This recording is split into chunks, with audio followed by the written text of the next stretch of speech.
کافی دیر منہ ہی منہ میں بد بد کرتی جہارا بیگم نے سارا غصہ آنے والی عورتوں پر اتارنا شروع کر دیا۔ شفیق احمد کہتے ہیں انہوں نے ایک ایک بات ان کے کان میں اتاری۔ یہ تک تو کہہ دیا کہ تایا جی کی آمدنی کم ہے، گھر کی گاڑی مشکل سے کھنچتی ہے۔ لو بھلا یہ بھی بتانے کی کوئی تک تھی؟ اور تو اور سن 71 کی جنگ کا ایسا نقشہ کھینچا جیسے توپ کے دہانے پر خود چڑھی بیٹھی تھی۔ باتیں ہی ایسے کی جب بھی وہ لوگ 30-35 کا سمجھ کر نعیم صاحب کی بیٹی سے رشتہ جوڑ بیٹھے۔ اصل میں جہارا بیگم، شفیق احمد نے بڑے صبر و تحمل سے پوری بات سنی، اپنی آمنہ کا حافظہ بہت اچھا ہے۔ احمد کی عمر 40 کے لگ بھگ ہے۔ اگر ہماری آمنہ کی باتوں سے انہوں نے عمر کا اندازہ 35 سال بھی لگایا تو شادی ہو سکتی تھی۔ گلو کے ابا، اس کے نصیب میں بر نہیں۔ کیا ہوگا سمینہ، شاہین جوان ہو رہی ہے، وہ بیاہی جائیں گی تو اس کے سینے پر کیسے کیسے سانپ لوٹیں گے۔ جہارا بیگم نے دوبارہ اپنا سر تھام لیا۔ فکر نہ کرو جہارا بیگم، وقت پر سب کچھ ہو جائے گا۔ ہوگا کیسے گلو کے ابا، کچھ تدبیر تو ہو۔ وہ سر اٹھا کر بیچارگی سے پوچھنے لگی۔ سمجھا دو اچھی طرح، آنے والی عورتوں کے پاس نہ بیٹھنے دیا کرو۔ وہ بولے، پھر انہیں کچھ یاد آیا، لیکن کوئی تو ان کے پاس بیٹھے، تمہارا پیر تو ٹکتا نہیں۔ لو اب میرے پیچھے پڑ گئے، اب میں کیا ہر وقت اسی سے پیر باندھے کوے ہنکاتی رہوں؟ کیا معلوم کون کب کس غرض سے آ جائے، عقل تو اسے خود ہونی چاہیے۔ چھمو کو دیکھو، 17 سال کی ہے، حرفوں میں اڑاتی ہے۔ فطرت ہے اپنی اپنی، سچے اور سادہ لوگوں کو فی زمانہ پسند نہیں کیا جاتا۔ شفیق احمد معاملہ ختم کرنا چاہتے تھے۔ جانے کب کھلیں گی ہماری آمنہ کے نصیب، جہارا بیگم مزید بولنا چاہتی تھی۔ جب کھلنا ہوں گے بغیر کسی پریشانی کے سب معاملات طے ہو جائیں گے۔ تم بٹوا کھول کر 50 روپے میرے حوالے کرو، سگریٹ ختم ہو گئی ہے۔ سگریٹ، حقہ، پان، حد کرتے ہو گلو کے ابا۔ انہوں نے جھنجلا کر نوٹ شفیق احمد کی طرف بڑھایا۔ وہ صحن میں کپڑوں کی گٹھری لیے آمنہ کو دیکھتے ہوئے آگے آئے۔ بیٹی اتنا دھیر ڈھونے بیٹھی ہو، ہوا ٹھنڈی ہے، تھوڑے تھوڑے دھو لو، یہ تو اپنے کپڑے ہیں، اسے تو دوسروں کے کپڑے دھونے میں بھی راحت محسوس ہوتی ہے۔ چلو کوئی بات نہیں، محلے داری اچھی چیز ہے، پر بیٹی اپنا خیال بھی رکھا کرو، اپنی ذات کے بارے میں سوچنا چاہیے، اپنے بارے میں اچھے فیصلے ہونے اور کروانے کے لیے راہیں ہموار کرنے کی ترکیبیں سوچ کر ان پر عمل بھی کرنا چاہیے۔ زندگی میں کامیاب ہونے کے لیے راستے خود تلاش کرنے پڑتے ہیں۔ وہ اس کے سر پر شفقت سے ہاتھ رکھ کر باہر نکل گئے۔ آپا آمنہ، جیمی تیز رفتاری سے اندر داخل ہوا۔ آمنہ جو تایا کی شفقت پر نہ جانے کیوں آنکھوں میں آنسو بھر لائی تھی، فوراً نارمل ہو گئی۔ امی پوچھ رہی ہیں بیبی کی فراق تیار ہو گئی؟ ہاں جیمی، ابھی دیتی ہوں۔ آمنہ نے گیلے ہاتھوں کو دوپٹے سے پہنچ کر الماری سے فراق نکالی۔ جیمی تیرے گھر سلائی کی مشین ہے نا؟ جہارا بیگم نے ٹانگ لینا چاہی۔ جاؤ جیمی جلدی جاؤ، امی انتظار کر رہی ہوں گی۔ آمنہ نے تو اپنی دانش میں جیمی کو جہارا بیگم کی ڈانٹ سے بچانے کی کوشش کی تھی، لیکن جیمی چند قدم چل کر دوبارہ لوٹ آیا۔ اماں نے کہا ہے حلوہ بنانا ہے چنے کی دال کا، فرصت ملے تو آ جائیے گا۔ کپڑے دھو کر آ جاؤں گی، اماں کو سلام کہنا۔ آمنہ کی مسکراہٹ نے جلدی پر تیل کا کام کیا۔ جہارا بیگم تو پوری کی پوری دہک اٹھی۔ بس زیادہ خدمت گزار نہ مل جائے، جیمی کی ماں تو پوچھے گی، 4 بچوں کی ماں کو اب تک حلوہ بنانا ہی نہیں آیا۔ تائی جی کام کرنے سے ہاتھ میں صفائی آتی ہے، وہ بہت اطمینان سے کپڑے نچوڑتی ہوئی بولی۔ کتنی صفائیاں دکھائے گی؟ اجن کی پوری چادر کاٹ دی، لبلا کے تکیے کے خلاف بنا دیے، کسی کی چادر، کسی کا سویٹر، اتنا سامان تو اپنے لیے بناتی تو جہیز دے کر لوگ اشش کر اٹھتے، پرائے گھر جانا ہے۔ ان مفت خوریوں کے پیچھے ضائع نہ کر، چھوٹی موٹی چیزیں اپنے لیے بھی بنا لیں۔ تم تو کہتی ہو تائی میں کسی کے گھر نہیں جا سکتی، میرا نصیب تو باندھ دیا گیا ہے۔ وہ مسکراہٹ ہونٹوں تلے چھپائے سنجیدگی سے جہارا بیگم کو دیکھنے لگی۔ ہائے میری توبہ! جہارا بیگم نے کانوں کو ہاتھ لگایا۔ نہ بیٹی نہ، اس سے میں کہہ دیا ہوگا، تو نہیں جانتی میرا تو روما روما تیرے لیے دعا کرتا ہے۔ تو تائی پھر پریشان کیوں ہوتی ہو؟ 2-4 چیزیں کوئی مجھے بنا دے گا، وہ خود سے بولی۔ تائی اماں نے اپنے دھن میں غور ہی نہیں کیا کہ وہ کیا کہہ رہی ہے۔ بس بیٹی دھیان رکھنا، اب اگر کوئی اجنبی عورتیں میرے غیر موجودگی میں گھر آ جائیں تو محتاط رہنا، بہت سوچ سمجھ کر بولنا، اور پچھلے واقعہ دہرانے نہ بیٹھ جانا۔ میٹرک یا انٹر کی لڑکیاں ہی پسند کرتے ہیں زیادہ تر لوگ، اب اگر کوئی پوچھے تو کہنا اسی سال میٹرک کیا ہے۔ ٹھیک ہے تائی اماں، اس نے ہنسی ضبط کرتے ہوئے فرمانبردارانہ انداز میں اختیار کیا۔ بہتر تو یہ ہے کہ میں گونگی بن جاؤں، باقی معاملہ آپ آ کر سمیٹ لیں، اتنا سمجھانے اور بولنے کا اثر یہ ہوا کہ وہ جہارا کی خوش آمدیں کرتی جیمی کے گھر حلوہ بنانے پہنچ گئی۔ گھنٹہ بھر میں آ جاؤں گی تائی اماں، وہ جاتے جاتے کہہ گئی تھی۔ اے مولا، اس کی نیکیوں کے صدقے اس کا نصیب کھول دے، جلد از جلد سسرال پہنچا دے۔ جہارا بیگم تخت پر بیٹھی بیٹھی دیر تک دعائیں کرتی رہیں۔ اعجاز کی نن کی بیٹی کے بچے کا عقیقہ تھا۔ جہارا بیگم نے اپنی بھتیجی کے لیے بڑا پیارا سا فیروزی جوڑا تیار کروایا تھا۔ گوٹا کناری سب کچھ افراد سے لگا کر عقیقے سے پہلے تیار کر دیا تھا۔ بہت سے لوگوں نے آنا تھا۔ وہ چاہتی تھی آمنہ سب میں نمایاں رہے۔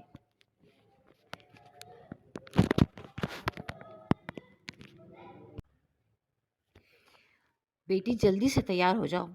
جہارا بیگم نے پاندان اپنے آگے سے ہٹا دیا تھا اور ادھیڑ بن میں مصروف تھیں۔ بہت زبردست اجتماع تھا۔ بڑی شاندار تقریب ہو رہی تھی۔ بڑے اونچے گھرانے کے لوگ مدعو تھے۔ ابھی آتی ہوں تائی اماں، وہ مشین روک کر بولی۔ یہ کیا کرنے بیٹھ گئی؟ اب کس کے کپڑے تیار ہو رہے ہیں؟ وہ اندر آئیں۔ آمنہ اپنا دوپٹہ ٹھیک کر رہی تھی۔ فیروزی قمیض دھلی ہوئی پنکھے کے نیچے سوکھ رہی تھی۔ یہ کیا ہے آمنہ؟ یہ قمیض کیوں دھو ڈالی؟ تائی، وہ شرمندہ سی تھی۔ یہ بلقیس نے پہننے کو لی تھی، شاید سالن کے دھبے گر گئے ہوں۔ اور اس دوپٹے کو کیا ہوا؟ تائی، یہ، اس کی نظریں جھک گئیں۔ یہ دوپٹہ چوہا کو تر گیا۔ بلقیس کے گھر بہت چوہے ہیں نا۔ حد ہو گئی آمنہ۔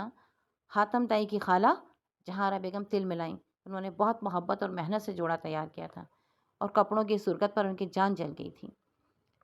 نیا جوڑا بلقیس کو دینے کی کیا ضرورت تھی؟ آمنہ، مجھے لگتا ہے تیرا دماغ تو بالکل ہی خراب ہو گیا ہے۔ کمال ہے، یہاں اپنی جان مار لو، پر آمنہ تو دوسروں پر ہی دیوانی ہوتی رہے گی، وقت بھی برباد کرے گی اور پیسہ بھی۔ منع نہیں کر سکتی تھی۔ تائی کو غصہ آ گیا۔ کیسے منع کرتی تائی؟ آمنہ کا سر جھک گیا۔ اگر مجھے معلوم ہوتا کہ بلقیس کپڑوں کا یہ حشر کرے گی تو میں کبھی نہ دیتی۔ جہارا بیگم نے اسے آج پہلی مرتبہ اتنا شرمندہ دیکھا تھا۔ کچھ خوش بھی ہوئی، عقل آنے لگی تھی ان کی آمنہ کو۔ آئی کسی دن یہ بلقیس مردارنی، پوچھوں گی۔ وہ اپنا سارا غصہ بلقیس پر توڑنے لگی۔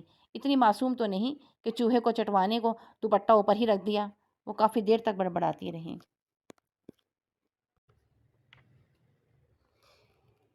دوپٹہ کمر سے کس کر بالٹیوں سے آمنہ نے پورا صحن چمکا دیا۔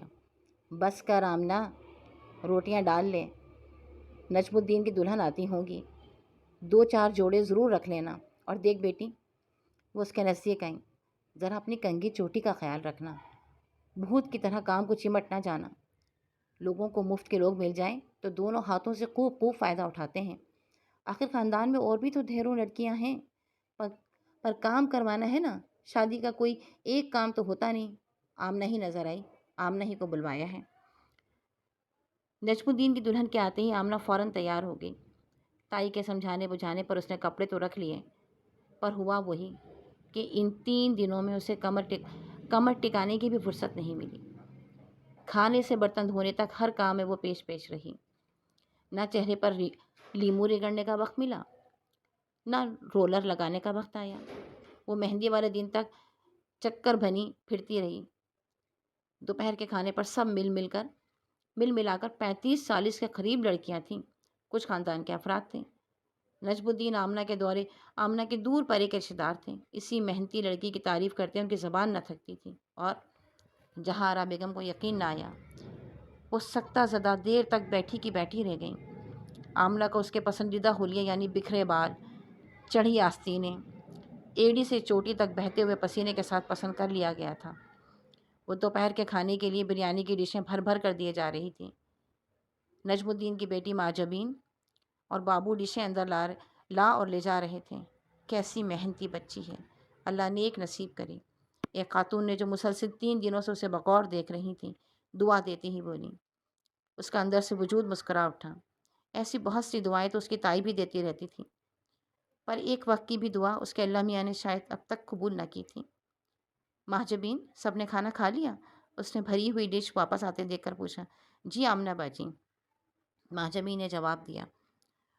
اور اسی لمحے ماچس کی تلاش میں آتے ہوئے ذیشان الوی کی نگاہیں پسینے سے تر گلابی چہرے پر آن ٹکیں۔ انہیں اپنا وجود سیاہ گہری پلکوں میں اٹکتا ہوا محسوس ہوا۔ وہ اب تک ڈھیروں لڑکیاں اور ہزاروں روپ دیکھنے آئے تھے۔ دیکھتے آئے تھے۔ ان کا واسطہ تو پرفیوم میں بسی نزاکت سے لپٹی پلیٹیں تھامی ہیں۔ ان کا واسطہ تو پرفیوم میں بسی نزاکت سے پلیٹیں تھامے آہستہ آہستہ لقمے چبا کر حلق میں اتارتی ہوئی لڑکیوں سے پڑا تھا۔ ان کی نگاہیں گلابی ہاتھوں پر ٹک گئیں جو تیزی سے پلیٹوں میں سے بچا ہوا کھانا ایک جگہ جمع کر رہے تھے۔ کتنا کھانا ضائع ہوا ہے، نہ جانے لوگ اتنا ڈھیر ڈھیر کھانا پلیٹوں میں کیوں بھر لیتے ہیں۔ وہ ان کی مسکراہٹ اور دلچسپی سے بے خبر سر جھکائے اپنے کام میں مصروف تھی۔ بالکل ٹھیک کہہ رہی ہیں آپ، واقعی کتنا ڈھیر سارا کھانا ہر روز ضائع ہو جاتا ہے، خاص طور پر تقاریب میں تو لوگ بڑے فراخ دل ہو کر پلیٹیں بھرتے ہیں۔ اس اجنبی آواز پر اس نے سر اٹھایا اور حیرت سے انہیں دیکھا۔ وہ تو معجمی سے مخاطب تھی، یہ حضرت کہاں سے اور کیوں آ ٹپکے تھے؟ ماچس چاہیے، وہ معصومیت سے پلکیں جھپکتا دیکھ کر بولی۔ یہ لیجیے۔ اس نے گھی سے بھرے چکنے ہاتھ ادھر ادھر مار کر ماچس ان کے ہاتھ میں تھمائی۔ تیزی سے آیا ہوا اور بڑا ہوا ہاتھ آپ ہی آپ اچانک ٹکرا گیا۔ اس حسین سے اتفاق پر بہت خوبصورت سی مہک ان کے اطراف پھیل گئی، پسندیدگی کی مہک، خوشبو سے بھرپور مہک، پاکیزگی اور معصومیت کی خوشبو ان کے پورے وجود کو معطر کر گئی۔ ذیشان علوی اس وقت تو فوراً ہی پلٹ آئے تھے، لیکن نجم الدین کا پیچھا انہوں نے اس دن سے لے لیا تھا۔ لڑکی کس حیثیت کی تھی، گھر والے کیسے تھے، جہیز کتنا ملنا بھی تھا یا نہیں، انہیں کسی چیز سے کوئی غرض نہ تھی۔ وہ تو فوری بات کرنا چاہتے تھے۔ انہیں ایسی ہی بناوٹ سے پاک، محنتی اور سادہ لڑکی کی تلاش تھی۔ ایک ایک لمحہ کاٹے نہیں کٹ رہا تھا۔ وہ اپنے دوست نجم الدین کی وجہ سے بڑے پر امید تھے، لیکن جلد بازی کی وجہ ان کا اپنا دوست احمد تھا جو سعودیہ میں انجینئر تھا۔ ولیمے والدین مووی بناتے ہوئے اچانک آمنہ کا دلکش وجود کیمرے کے ساتھ اس نے اپنے دل میں بھی محفوظ کر لیا تھا۔ ذیشان علوی کے چاہتوں سے بے خبر اپنے ارادے کا اظہار کر بیٹھا۔ یار انگیجڈ ہے، ذیشان علوی حاضر دماغی سے بولے۔ مذاق نہ کرو یار، سیریس ہو۔ نہیں یار، سچ کہہ رہا ہوں۔ وہ اپنے دل میں تو اسے اپنانے کا مصمم ارادہ کیے بیٹھے تھے، اور یہ سچ تھا۔ احمد نے افسوس کرتے ہوئے مزید تفصیل نہیں پوچھی۔ وہ اپنے سچ کو مزید سچ بنانے کے لیے نجم الدین کا سایہ بن گئے۔ یار بے شک آمنہ کا سیرت و صورت میں جواب نہیں، لیکن اس کے گھر والے تمہاری حیثیت کے نہیں، وہ آخری دن تک سمجھاتے رہے۔ پسند سے زیادہ کس چیز کی حیثیت ہوتی ہے؟ ذیشان بضد تھے، بات میں وزن تھا، آنکھوں میں ڈھیر سی رنگینیاں مچل رہی تھیں۔ اچھا بھائی، مجھے کیا اعتراض ہو سکتا ہے؟ یہ تو میرے لیے ایک اعزاز کی بات ہے کہ تم ہمارے خاندان میں شامل ہونا چاہتے ہو۔ تمہارے والدین راضی ہو جائیں تو بات شروع کرو، نجم الدین بولے۔ امی ڈیڈی ملک سے باہر ہیں، وہ یقیناً میری پسند سے اتفاق کریں گے۔ انہوں نے مجھے ہر معاملے میں آزادی دے رکھی ہے۔ یار شادی بیاہ کے وقت والدین یہ حق چھین کر اپنا حق جتانے لگتے ہیں۔ وہ دوست کی پیٹھ پر ہاتھ رکھ کر نجم الدین نے ایک بار پھر سمجھانے کی کوشش کی۔ انہیں آنے میں کم سے کم 2 ماہ لگیں گے۔ ذیشان کچھ فکرمند لہجے میں بولی۔ آ جانے دو، ایسی کیا جلدی ہے؟ بھائی میں کہہ تو رہا ہوں کہ امی ابو کو کوئی اعتراض نہ ہوگا۔ رفیع آج کل کراچی میں ہے، تم اگر بات کر لو تو میں اسے لے کر پرسوں آ جاؤں۔ یار، نجم الدین ہنس پڑے۔ ہتھیلی پر سرسوں جما رہے ہو، امی ابو کا انتظار کر لیتے تو کتنا اچھا تھا۔ شادی تو ان کے آنے پر ہی ہوگی، بات ہو جائے تو بہتر ہے۔ نجم الدین کو اپنے دوست کی بے قراری اور بے چینی کا اندازہ تھا۔ وہ اسی شام یہ مجدہ سنانے ہی پہنچ گئے۔ جہارا بیگم کی تو دلی مراد برائی۔ خالہ جان، ذیشان بہت اچھے مرتبے کا انسان ہے، لیکن ایک بات کا دھیان رکھیے گا کہ اس کے والدین سے اپنی کم حیثیت کا تذکرہ اپنی زبان سے نہ کریں تو اچھا ہے۔ پھر کیسے بات بنے گی؟ خوشی سے پھولے نہ سماتے جہارا بیگم کو اچانک ہی بریک لگ گیا۔ ہم اتنا اعلیٰ عرفہ جہیز نہ دے سکیں گے۔ ذیشان کی طرف سے کوئی مطالبہ نہیں خالہ جان، یقیناً والدین بھی ایسی کوئی بات نہیں کریں گے۔ آمنہ ذیشان کی پسند ہے، ذیشان اپنے والدین سے واقف ہی ہوں گے، جبھی تو اتنے یقین سے بغیر اجازت رشتہ بھجوا دیا۔ میں نے احتیاطاً کہا ہے، بس ذرا گھر کی حالت درست کرا دیجیے گا۔ وہ اٹھ کھڑے ہوئے۔ بیٹے، ذیشان کے والد آ جاتے تو اچھا تھا، ان سے ملے بغیر۔ سرکار کو کوئی لڑکی پسند ہی نہ آتی تھی، آپ پریشان نہ ہوں، ذیشان کو اجازت بہت پہلے دے دی گئی تھی۔ جہارا بیگم نے پورے گھر کو نئے سرے سے تبدیل کیا تھا، چونا تو اگلے ہی دن کروا لیا تھا، صوفوں پر نئے کشن ڈالے، ایک معمولی سی نئی میز کرسی بھی لے لی تھی۔ نئے تکیے، نئی چادریں، اس کے علاوہ بھی ضرورت کی چھوٹی موٹی بہت سی چیزیں خرید ڈالیں۔ اتنی فضول خرچی کیوں کر رہی ہو جہاں آرا؟ ہم کچھ بھی کر لیں ان کی حیثیت کے برابر تو نہیں ہو سکتے۔ یہی پیسہ آمنہ کے جہیز میں کام آ جاتا۔ جہیز ہمیں حیثیت سے بڑھ کر دینا چاہیے۔ شفیق احمد گھر کا نقشہ بدلا ہوا دیکھ کر بولے، سچ کہتے ہو گلو کے ابا، چلو اب کچھ نہ خریدوں گی، ویسے تم جہیز کی فکر نہ کرو، اللہ بخشے آمنہ کی ماں کا زیور بہت کافی ہے، پھر جو کمی پڑے گی میرا زیور پورا کرے گا، میں آمنہ کے ماں باپ کے آگے انشاءاللہ سرخرو رہوں گی۔ جہاں آرا بیگم کی آنکھیں پھینکنے لگیں تو شفیق احمد نے بات کا موضوع ہی بدل ڈالا۔ ذیشان الوی کی بہن رفیہ کے چہرے پر پھیلا ہوا اطمینان، بھائی سے چھیڑ چھاڑ نے ان کے دل سے وہ شکوک بھی مٹا دیے جن سے دونوں میاں بیوی ذہنی طور پر کافی حد تک پریشان تھے۔ رفیہ نے آمنہ کی تعریفیں کر کے ان کے دل کی دنیا ہی بدل ڈالی۔ ذیشان جب واپس گئے تو ہاتھ میں پکڑی ہوئی سگریٹ پھینک کر شفیق احمد نے حقے کو منہ لگا کر بہت سی گہری گہری سانسیں لے ڈالیں۔ اس حد تک پرسکون ہو جائیں گے انہیں یقین نہ آ رہا تھا۔ وقت گزرنے نہیں بلکہ بھاگنے لگا۔ جہاں آرا بیگم ہر طور سے بڑی مطمئن ہو گئی تھیں۔ آمنہ کو خود بخود ہی بننے سنورنے کا ڈھنگ آ گیا تھا۔ اب دوسروں کے کام ڈھونڈنے کے بجائے اپنے جہیز کی تیاریوں میں مصروف رہتی۔ محلے کی تمام عورتیں تو یوں خوش تھیں جیسے ان کی اپنی بیٹی کی شادی ہو رہی ہو۔ لا آمنہ، تیکی کے خلاف میں بنا دوں گی، چادر میں بنا دوں گی، صوفے کی کشن بھی۔ بلقیس بڑھ کر کام پکڑ لیتی لیکن آمنہ شکریہ کہہ کر منع کر ڈالتی۔ جہاں آرا بیگم اب محلے کی عورتوں کو خود غرض، مطلبی اور مکار کے خطابات سے نہیں نوازتی تھیں۔ انہیں اب وہ تمام عورتیں بڑی مخلص اور ہمدرد نظر آنے لگی تھیں جو آمنہ کے لیے بہت سی چیزیں اور روپے شادی سے پہلے ہی دے گئیں۔ آمنہ اپنی تمام تیاریاں خود ہی کر رہی تھیں۔ سمینہ، شاہینہ بھی ساتھ دے رہی تھیں۔ اور کسی چیز کی ضرورت ہو تو بتانا، بس آمنہ بہت یاد آئے گی، آنکھوں میں شکل گھومتی رہے گی۔ جاتے جاتے ایسے بہت سے جملے آمنہ کے کان میں پڑتے، وہ مسکراتی، ہنس پڑتی، سر جھکا لیتی۔ البتہ جہاں آرا بیگم کی آنکھیں وقتاً فوقتاً بھیگتی رہتیں۔ ارے حرام خوریوں، وہ سمینہ شاہینہ پر چلانے لگتیں، بہن جا رہی ہے، کچھ تو آرام کر لینے دو اسے، باورچی خانہ سنبھالو، وہ اکیلی جان کیا کیا کرے۔ ذیشان الوی کے والدین اب تک نہ آئے تھے۔ دوسرا مہینہ تو کب کا ختم ہو چکا تھا۔ تائی ذیشان الوی کے آتے ہی پہلا سوال یہ کرتی، وہ بڑے سلیقے سے انہیں مطمئن کرتے، شادی کی تاریخ کا تعین ان کی آمد پر ہونا تھا۔ بیٹے، تاریخ طے ہو جائے تو تیاریوں کے لیے ذرا آسانی ہو جائے گی۔ تیاریاں کرنے کی کیا صورت ہے؟ وہ بڑے دل فریب مسکراہٹ لی نگاہوں کو اسی حسین سراپے کی تلاش میں دوڑاتے تھے جس کے بغیر وہ خود کو نامکمل سا تصور کرتے تھے۔ آمنہ ہمیں بہت پیاری ہے، آمنہ ہمیں بہت پیاری ہے بیٹے، خدا کرے ہمیشہ سکھی رہے، دل چاہتا ہے سب کچھ دے ڈالیں، خدا کرے تمہارے والدین بھی راضی ہو جائیں، آپ بیکار پریشان نہ ہوں۔ ذیشان الوی ایسے کئی جملے کہہ ڈالتے جس سے جہاں آرا بیگم کو تسلی ہو جاتی۔ تیاریاں کچھ ہلکی پڑ رہی تھیں۔ ذیشان کے والدین کی آمد کا انتظار جہاں آرا بیگم اور شفیق احمد کو شک میں مبتلا کر رہا تھا۔ ذیشان جواب دیتے دیتے کچھ گڑبڑا جاتے تھے، زبان میں ہلکی سی لرزش آ جاتی تھی۔ وہ بچوں سے باتیں کرنے لگتے، بچوں کی کون پھان میں ہنسنے لگتے، بولنے لگتے۔ شفیق احمد جہاں آرا بیگم کو اشارہ کرتے وہ خاموش ہو جاتی۔ آخر لڑکی بہانہ تھی، کب تک بے شرم بن کر اپنے ہی منہ سے پوچھتی رہتی۔ کچھ چھوٹی موٹی چیزیں خریدنا تھیں، گوٹا کناری، ستارے، بیلیں۔ بس اسٹاپ پر کھڑی وہ اپنے مستقبل کے تانے بانے بن رہی تھی۔ حسین اور خوبصورت تصورات میں کھوئی آمنہ کے قریب ایک کار آ کر رکی تو وہ چونک گئی۔ کدھر آمنہ صاحبہ؟ آنکھوں پر یقین نہیں آ رہا۔ بالکل اس طرح یقین کر لیں جس طرح میں نے اپنی تقدیر کا یقین کر لیا ہے۔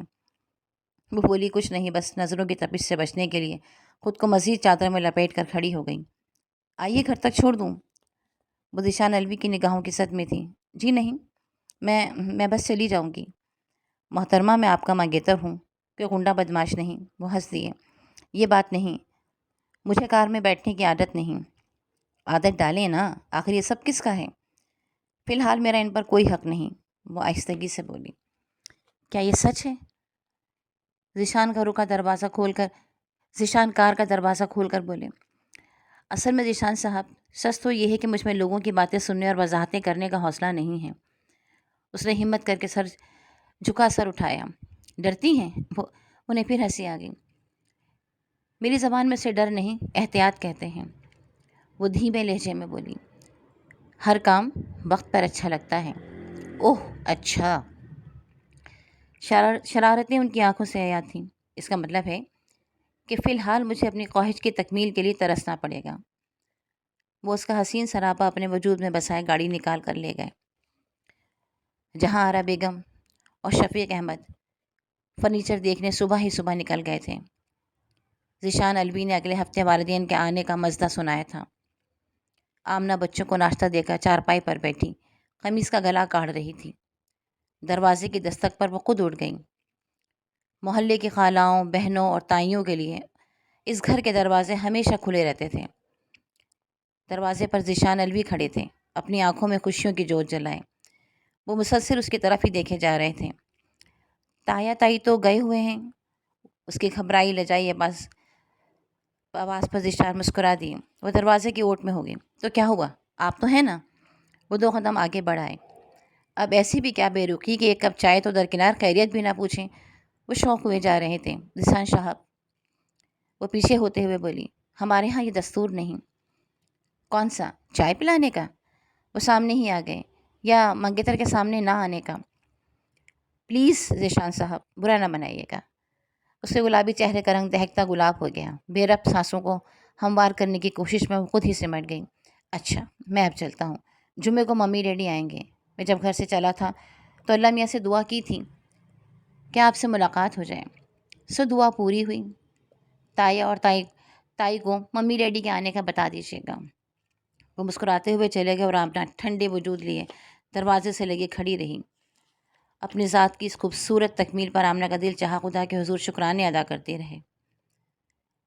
تائی کے قدم زمین پر نہ ٹک رہے تھے۔ آج جمعہ تھا۔ گزری ہوئی رات میں جہاں آرا بیگم کو لمحہ بھر نیند نہ آئی۔ ان کی بھتیجی اتنے اونچے گھرانے میں بیاہ کر جا رہی تھی کہ انہیں یقین نہیں آ رہا تھا۔ دم توڑتے انسان جو وعدہ لے گئے تھے وہ اپنی محبت اور خلوص سے پورا کرنے میں کامیاب ہو گئی تھیں۔ گھر کو ایک بار پھر چمکایا گیا تھا۔ تائی نے اپنے سونے کی چوڑیوں سے ہاتھوں کو بھر لیا۔ شفیق احمد نے اپنی نئی شلوار قمیض پہنی۔ وہ لمحہ لمحہ گن رہے تھے۔ ذیشان الوی کے بعد ان کے والدین کار سے اترے تو دروازے میں سے جھانکتی ہوئی جہاں آرا بیگم ایک طرف ہو گئیں۔ ذیشان کی والدہ نے ناک پر رومال رکھ کر تاثر دینے کی بھرپور کوشش کی کہ وہ اس غلیظ جگہ پر زبردستی آئی ہیں۔ بجھا بجھا بیزار سا چہرہ صاف ظاہر کر رہا تھا کہ والدین آئے نہیں، لائے گئے ہیں۔ چائے کے ڈھیروں لوازمات میں دونوں میاں بیوی نے چائے کا ایک کپ بمشکل پیا، اور وہ بھی ذیشان کے کہنے پر۔ باتوں کے دوران اس انکشاف پر کہ وہ مہینہ بھر سے کراچی میں موجود تھیں، جہارا بیگم پریشان ہو گئیں۔ آپ آمنہ سے تو مل لیں۔ ذیشان الوی کی والدہ نے آمنہ سے ملنے یا دیکھنے کی کسی خواہش کا اظہار نہیں کیا تو وہ خود ہی بولیں، آمنہ ہمارے بیٹے کی پسند ہے۔ ان کا لہجہ تلخی میں گھلا ہوا تھا۔ جتایا بھی گیا تھا کہ آمنہ صرف ذیشان الوی کی پسند ہے، ان کا کوئی دخل نہیں۔ مل لیتی ہوں۔ وہ بیزاری سے اٹھ کھڑی ہوئیں۔ آمنہ کو دیکھا یا نہ دیکھا یہ ضرور کہہ دیا، شادی اس تنگ جگہ مناسب نہیں، ہوٹل ٹھیک رہے گا۔ ہمارے بہت اونچے گھرانوں سے تعلقات ہیں۔ ان کا لہجہ فاقرانہ تھا۔ وہ لوگ یہاں نہیں آ سکیں گے۔ گاڑیاں کھڑی کرنے کی جگہ بھی تو نہیں ہے۔ اس گنجان علاقے میں بیٹے کو پسند کا اختیار تو دے دیا، لیکن یہ معلوم نہیں تھا کہ اس کی پسند اتنی گھٹیا ہو جائے گی۔ وہ اتنی تیز بولی کہ ایک ایک لفظ پگھلے ہوئے شیشے کی طرح کانوں میں اڈیل دیا گیا تھا۔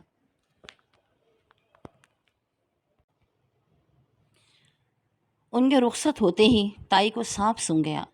دونوں میاں بیوی بیٹے کے مجبور کرنے پر آئے تھے۔ بہو کا گھرانہ پسند نہیں تھا۔ ذیشان الوی کی پسند سے والدین کو اختلاف تھا۔ انکار کرنا بھی ممکن نہ تھا۔ سبھی نسبت طے ہونے کے بارے میں تفصیل سے جانتے تھے۔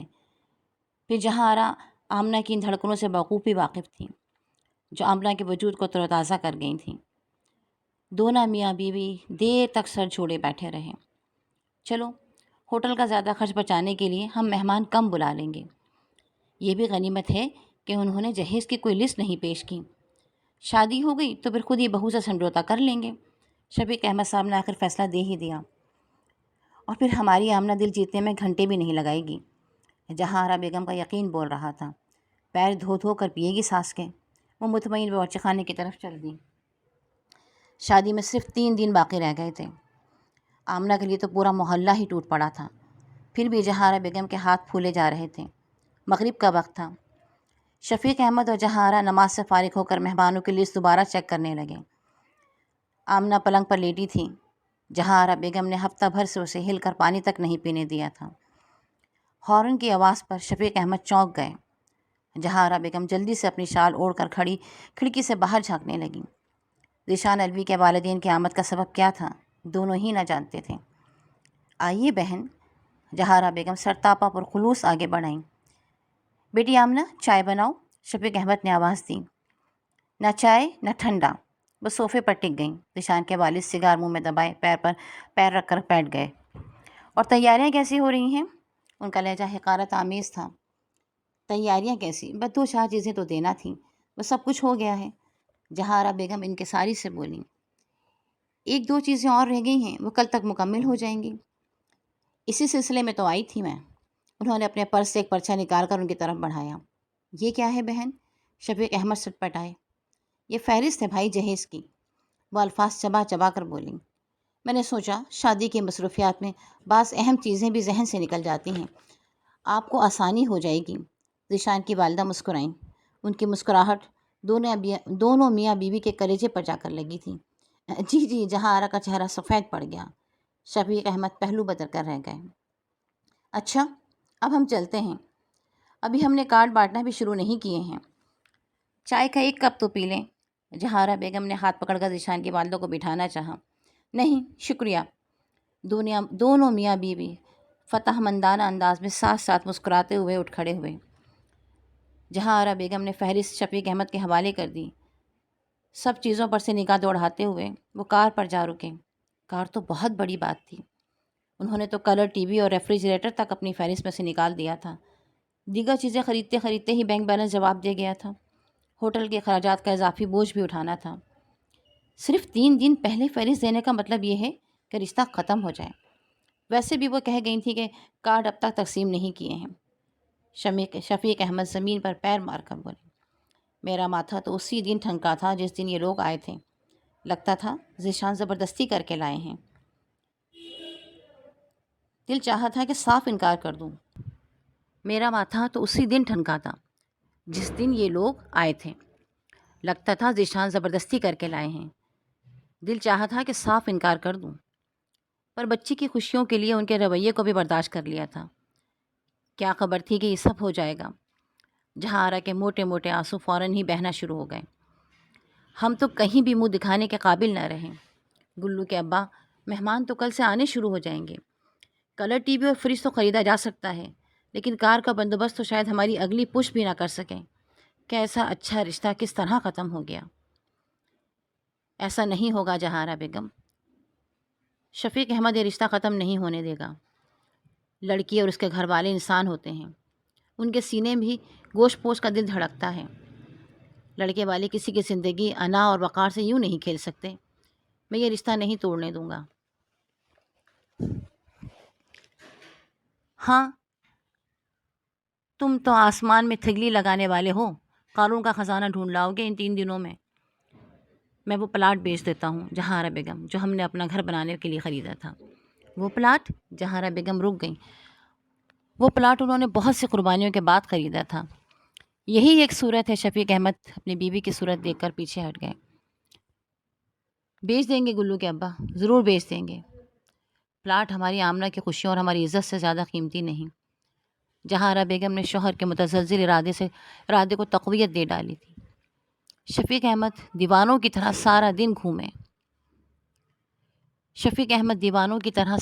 گھومے۔ سینکڑوں پراپرٹی ڈیلروں سے بات کی، لیکن گھنٹوں کے نوٹس پر اول تو کوئی خریدار ملا ہی نہیں، اور جس سے بات ہوئی تو وہ ضرورت مند جان کر کم سے کم قیمت لگا رہا تھا۔ بمشکل 45,000 پر بات رکی، اور یہ رقم کار کے خریدنے کے لیے ناکافی تھی۔ شفیق احمد الجھے باہر نکل آئے۔ نجم الدین کسی دکان میں شاپنگ کے لیے داخل ہو رہے تھے۔ شفیق احمد کو دیکھا تو رک گئے، کاغذات دے کر تفصیل جاننا چاہی۔ شفیق احمد نے کافی دیر ٹالنے کے بعد آخر سب کچھ بتا دیا۔ یوں بھی رشتہ نجم الدین کی وساطت سے طے ہوا تھا۔ اگر تم چند ہزار کا مزید انتظام کر دو تو کار آسانی سے آ جائے گی۔ 45,000 پلاٹ کے لگ گئے ہیں۔ ماموں جان، آپ مجھے ذیشان سے بات کرنے دیں۔ نجم الدین اندر ہی اندر چور بن گئے۔ شادی تو ہونے سے پہلے انہوں نے شفیق احمد کے حالات کا تذکرہ تفصیل سے کر دیا تھا، پھر آخر جہیز کی فہرست وہ بھی صرف 3 دن پہلے دینا کیا معنی رکھتا تھا۔ نجم الدین شفیق احمد کے منع کرنے کے باوجود دفتر پہنچ گئے۔ ذیشان اپنی میز پر کسی کام میں مصروف تھے۔ وہ نجم الدین کو دیکھ کر اٹھ کھڑے ہوئے، بڑے طباق سے بٹھایا، بڑے خلوص سے خیریت دریافت کی۔ اور سناؤ یار، گھر پر سب خیریت ہے نا؟ خیریت ہی تو نہیں، اسی لیے تو تمہارے در پر حاضری دی ہے۔ نجم الدین کھول اٹھے۔ بگڑے بگڑے میرے سرکار نظر آتے ہیں۔ ذیشان عربی مسکرا کر اٹھ کھڑے ہوئے۔ کیا بات ہے شہزادے، مزاج کیوں برہم ہے؟ وہ کاندھے پر ہاتھ رکھتے ہوئے بولے۔ یار ذیشان، جس وقت تم آمنہ کے لیے مجنوں بن رہے تھے، نجم الدین نے سانسوں کو درست کرتے ہوئے کہا، اس وقت میں نے تمہیں صاف صاف بتا دیا تھا کہ شفیق احمد ایمانداری اور شرافت کے علاوہ اور کسی چیز کے مالک نہیں، اور تم نے ان کی خوبیوں کے جواب میں قصیدے بھی پڑھے تھے، بلکہ شعری مجموعہ بھی چھپوانے کا ارادہ کیا تھا۔ الفاظ کی تلخی زہر اگل رہی تھی۔ خیر، یہ تم زیادتی کر رہے ہو، شعری مجموعہ چھپانے کا تو میرا اب بھی ارادہ نہیں۔ ذیشان مسکراتے ہوئے کرسی پر جا بیٹھے۔ چلو، ان کی شرافت اور ایمانداری کے متعارف تو تھے کیا مطلب؟ وہ تو اب بھی ہوں۔ جبھی تو ان کو اتنی لمبی چوڑی جہیز کی فہرست پہنچوا کر اتنے اطمینان سے بیٹھے ان کی بے بسی اور بے کسی کا مذاق اڑا رہے ہو۔ واہ یار، اگر وہ انہی چیزوں کی ضرورت تھی تو کسی اونچے گھرانے کا دروازہ کھٹکھٹاتے۔ میں نے تمہیں یہی مشورہ دیا تھا۔ کیا بکواس کر رہے ہو یار، میری سمجھ میں کچھ بھی نہیں آ رہا ہے۔ بولو، چائے پیو گے یا کافی؟ ذیشان الجھ کر بولے۔ نہ چائے نہ کافی، دل چاہ رہا ہے تمہارا خون پی لوں۔ نجم الدین اپنے کڑوے کسیلے جملوں کے جواب میں ذیشان سے اس قدر نرمی کی توقع رکھ کر ہی آئے تھے۔ چلو کچھ تو پیو۔ ذیشان ہنس پڑے۔ بولو، کتنے لیٹر میں غصہ ٹھنڈا ہوگا؟ انہوں نے کافی کا آرڈر دیتے ہوئے نجم الدین کو اپنے پاس بٹھا لیا۔ اب بولو، کیا بکواس کر رہے تھے؟ غربت کا مذاق اڑانا تمہارے لیے بکواس ہوگا، میرے لیے المیہ۔ بندے خدا، بک بھی چکو، آخر کیا بات ہے؟ کون سی فہرست کی بات کر رہے ہو؟ یار، تم تو خود کو بہت اونچا اور اعلیٰ انسان ظاہر کرتے تھے۔ مجھے نہیں معلوم تھا کہ تمہاری سوچ ایک کاغذ کے پرزے تک محدود ہو کر رہ جائے گی۔ اگر لمبا چوڑا جہیز درکار تھا تو آمنہ کے دیوانے کیوں بنے تھے؟ یہ کیسی شرافت ہے کہ شادی سے 3 دن قبل جہیز کی فہرست بھیجو، فریج مانگو، ٹی وی کا مطالبہ کرو، کار کی شرط لگاؤ میرے یار۔ نجم الدین ناصحانہ انداز میں بولے۔ پڑھے لکھے ہو، اتنی سمجھ تو ہونا ہی چاہیے۔ مجھے کسی فہرست کا علم نہیں نجم الدین، میری بات کا یقین کرو، مجھے نہیں معلوم کہ یہ فہرست کس نے بھیجی ہے۔ آپ کے محترم والدین خود دے کر آئے ہیں۔ جس دن آپ اپنے ساتھ لے کر گئے تھے وہ ہوٹل پر شادی کرنے کا آرڈر دے کر آئے تھے۔ اب فہرست دے آئے تو آپ کی اطلاع کے لیے عرض ہے کہ ابھی تک آپ کی شادی کے کارڈ بھی تقسیم نہیں ہوئے ہیں۔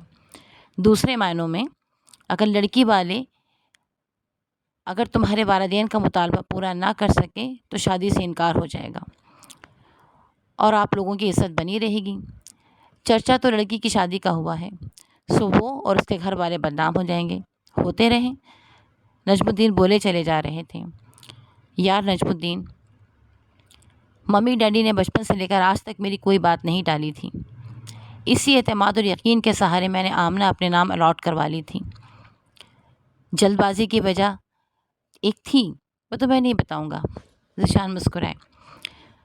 ممی ڈیڈی جس دن بات کرنے گئے تھے مجھے اندازہ تھا کہ وہ دل سے راضی نہیں ہیں، اس لیے کہ انہوں نے چند میلوں کا فاصلہ طے کرانے کے لیے مجھے متواتر 1 ماہ تک بار بار بھوک ہڑتال کرنی پڑی تھی۔ اب چپکے بھی یہ حرکت کریں گے، یہ بات میرے وہم و گمان میں بھی نہیں آ سکتی۔ تم اپنے وہم و گمان پر لعنت بھیجو۔ نجم الدین چڑ گئے۔ شفیق صاحب نے اپنے پلاٹ کا فوری سودا کیا ہے، صرف 45,000 کا سودا ہو رہا ہے۔ اتنی رقم میں سیکنڈ ہینڈ کار تو شاید آ جائے۔ نئی کار کے لیے لاڈلے ذیشان الوی اپنے اماں بابا سے کہہ کر تاریخ بڑھوائیں یا رشتہ ختم کریں۔ 1 دن، 2 دن، 1 مہینہ رو دھو کر آمنہ خاموش ہو جائے گی، ساری عمر اندر ہی اندر تڑپے گی، یا زیادہ حساس ہوئی تو کچھ کھا کر سو لے گی، اور کیا۔ نجم الدین پھر بولنے لگے، یار رک جاؤ، کوئی حل نکالتے ہیں، یہ شادی تو مجھے بہرحال کرنا ہے۔ مجھے اگر کسی بھی فہرست یا آمنہ کے گھر والوں یا اپنے والدین کے درمیان گفتگو کا علم ہوتا تو میں ضرور دخل اندازی کرتا۔ میں ابھی ممی ڈیڈی سے بات کرتا ہوں، کر لو بات، وہ مانیں گے نہیں، جو بھی جواب ہو مجھے مطلع کر دینا۔ نجم الدین بغیر کافی پیے اٹھ گئے۔ رشتہ انہوں نے کروایا تھا، ہر طرح کی ذمہ داری لی تھی، اس قدر شرمندگی اٹھانی پڑے گی انہیں یقین نہ تھا۔ جہاں آرا کے حلق میں صبح سے ایک دانہ بھی نہ پہنچا تھا۔ آمنہ حالات سے بے خبر تو ایک مرتبہ کھانے کو پوچھنے بھی آئی تو وہ ٹال گئیں۔ کیا بات ہے تائی، کیا پریشانی ہے؟ تایا جی بھی صبح سے گئے ہوئے ہیں۔ وہ ان کے پاس بیٹھ گئی۔ کچھ نہیں، کوئی بات نہیں، کہتے کہتے جہاں آرا آنسو ضبط نہ کر سکیں۔ انہوں نے آمنہ کو سب کچھ بتا ڈالا۔ جہاں آرا بیگم کو تھامے تھامے آمنہ کا پورا وجود لرز گیا۔ وہ بڑے مضبوط اعصاب کی مالک تھی، بڑی نیڈر، دوسروں کو تسلیاں دینے والی، غم بانٹنے والی، پر وہ چند لمحے بھی جہاں آرا بیگم کی طرف نہ دیکھ سکی۔ شفیق احمد کو اندر آتے دیکھ کر پلٹ گئی۔ نہ جانے کیا گفتگو ہوتی رہی دونوں میاں بیوی کے درمیان۔ سننے کی کوشش بھی کی لیکن ایک لفظ بھی آمنہ کے پلے نہ پڑ سکا۔ اپنے ذہن کو وہ بہت سے فیصلوں کے درمیان محسوس کر رہی تھی۔ دروازے کی کھٹ کھٹ پر آمنہ چونک گئی۔ جہاں آرا بیگم منہ پر کپڑا لپیٹے پڑی تھیں۔ شفیق احمد نجم الدین کا انتظار کرتے کرتے مایوس ہو گئے تھے۔ انہوں نے اپنے ساتھ ذیشان کو لانے کا وعدہ بھی کیا تھا۔ آؤ بیٹے، شفیق احمد کی جاندار آواز آمنہ کی سماعت سے ٹکرائی۔ میں آپ سے معذرت کرنے آیا ہوں۔ یہ حقیقت ہے کہ میرے والدین میری شادی کسی امیر گھرانے میں کرنا چاہتے ہیں، لیکن اس بات کا علم، اس سوچ کا اندازہ مجھے پہلے نہیں تھا۔ ہماری آمنہ کی زندگی تو برباد ہو گئی، تمہیں معلوم تھا یا نہیں؟ بدنامی تو ہمارے سر لگ ہی گئی۔ جہاں آرا بیگم رو پڑیں۔ ذیشان سر جھکا کر بولے، میں بے حد شرمندہ ہوں، مجھے جہیز کی فہرست کے بارے میں بھی کوئی علم نہیں تھا۔ اب تمہارے شرمندہ ہونے سے کیا ہوتا ہے؟ ہماری تو خاندان میں ناک کٹ گئی، سب لوگوں میں رسوا ہو گئے۔ کاش ہم نے تمہارے والدین سے ملے بغیر کوئی فیصلہ نہ کیا ہوتا۔ تائی اب آپ اگر ایک درخواست قبول کر لیں تو سب معاملہ ٹھیک ہو جائے گا، وہ جھجکتے ہوئے بولے۔ جتنی فہرست ممی ڈیڈی نے آپ کو دی ہے وہ سب چیزیں آپ دے دیں میری خاطر۔ ذیشان نے بریف کیس ان کے سامنے رکھ دیا۔ اگر ممی ڈیڈی کی یہی ضد ہے تو آپ ان کی یہ ضد پوری کر دیں، میں آپ لوگوں کا سر نیچا ہوتے نہیں دیکھ سکتا۔ انہوں نے بریف کیس کھولتے ہوئے کہا، یہ 1.5 لاکھ روپیہ ہے، یہ سب میرا ہے، میری اپنی کمائی، پلیز تایا۔ وہ شفیق احمد کے سامنے جھک گئے۔ اسے آپ قبول کر لیں۔ انہوں نے عاجزانہ لہجے میں نوٹوں سے بھرا بریف کیس ان کے سامنے رکھ دیا۔ میں آپ ہی کا بیٹا ہوں، یہ راز صرف میرے اور آپ کے درمیان رہے گا، اسی لیے میں نجم الدین کو اپنے ساتھ نہیں لایا۔ یہ کیسے ممکن ہے ذیشان؟ شفیق احمد کی آنکھیں بھیگ گئیں۔ تایا جی، جو کچھ آپ دیں گے وہ سب میرے گھر ہی تو آئے گا، اس میں آپ اتنے فکر مند کیوں ہو رہے ہیں؟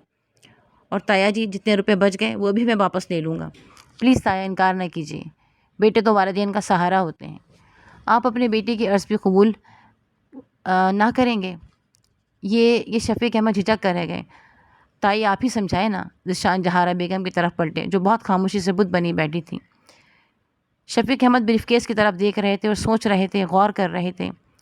شادی اتنی نزدیک نہ ہوتی، پیسے کا بندوبست ہو جاتا تو وہ کبھی بھی کسی حال میں بھی اس پیشکش پر غور نہ کرتے۔ وہ سارا دن دیوانوں کی طرح ایک ایک دوست کے پاس دوڑتے رہے تھے۔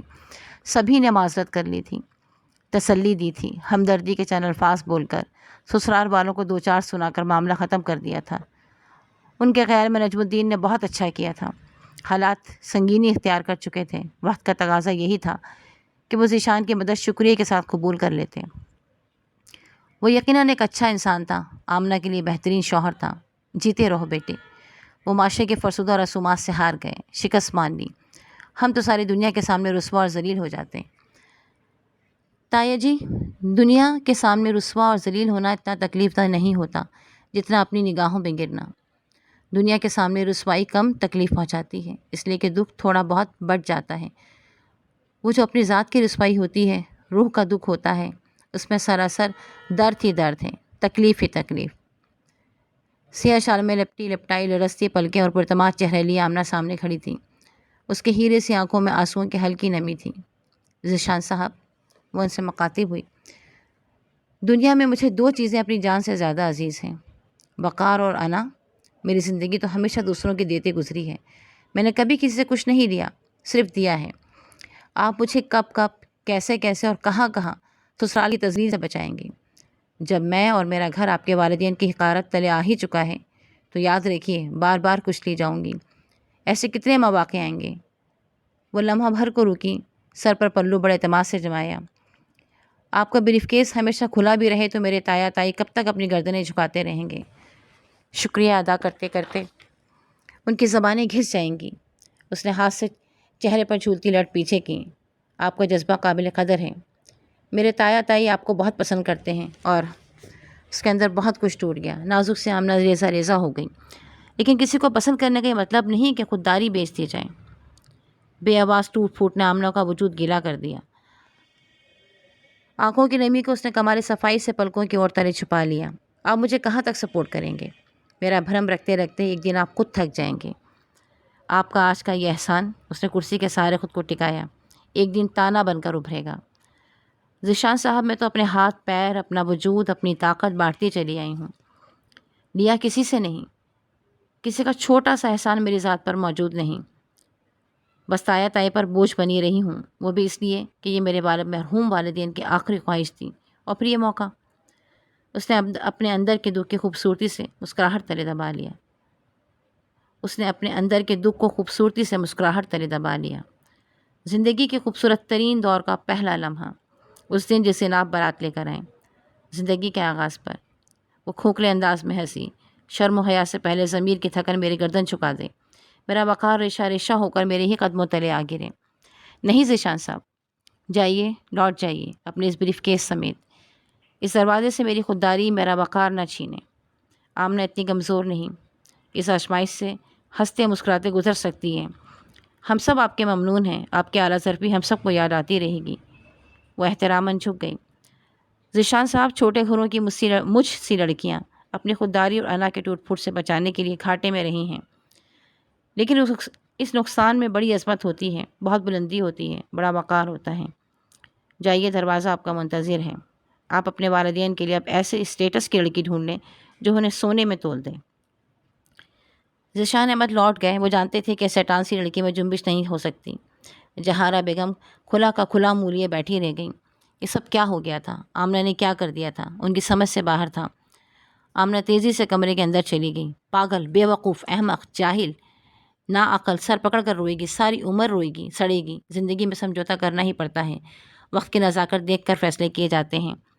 میں بھی اتنا بے غیرت نہیں ہوں کہ ذیشان کی مدد قبول کر لیتا، پر سخت مجبوری تھی، عزت کا سوال تھا۔ کارڈز بانٹ دیے گئے ہیں، اب کیا ہوگا جہارا؟ کچھ تو بولو۔ وہ چیخنے لگیں۔ شفیق احمد جہارا بیگم کو خاموش دیکھ کر پریشان سے ہو گئے۔ وہ اس وقت کچھ نہیں کہہ رہی تھیں، شوہر کی ہاں میں ہاں نہ ملا سکیں۔